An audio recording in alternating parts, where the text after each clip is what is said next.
Axon, which is the makers of taser stun guns and police body cams, flooded the state capitol today with employees pushing for a $1 billion development. If they don't get it, the company could leave Arizona. 12 News journalist William Pitts live in Scottsdale speaking with the CEO. And William, this is an interesting story because the CEO thought he got the okay to go forward, and then all of a sudden it's like not so fast.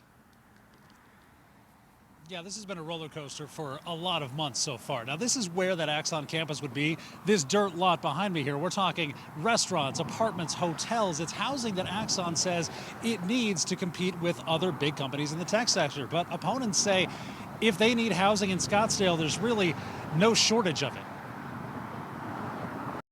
Thanks for coming out today. One round of applause for you. Axon throwing down an ultimatum. If we can't build it here, it just doesn't make sense for me to build half the campus. If they don't get permission to build a massive corporate headquarters with apartments, restaurants, and more, they're out of here. And I would say, like, building the headquarters without hotels and without housing nearby is like building a house with no kitchen and no garage. CEO Rick Smith spoke at the Arizona State Capitol, stumping for two bills in the House and Senate. Both would change state law so that zoning decisions can't be referred to voters, because the Scottsdale City Council voted to approve Smith's $1 billion development. But residents organized and gathered enough signatures to put it on the ballot. Why do you need to be a real estate developer instead of just build a new headquarters? So that is a great question. And the answer is this. If you look around at most of our new recruits are really people that are coming straight out of college.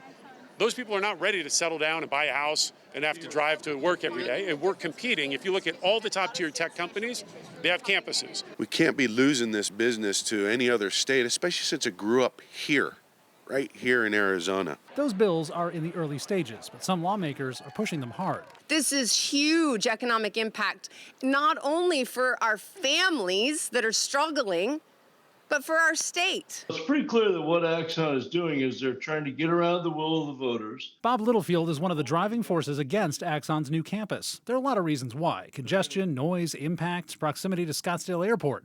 But mostly, he says, because this is the way the law is supposed to work. It's arrogant and it's petulant. It really is. If their proposal is so good for Scottsdale, let's go ahead and campaign. Bob's wife, Kathy, is one of two city council members who voted against the campus in November. The citizens don't want this.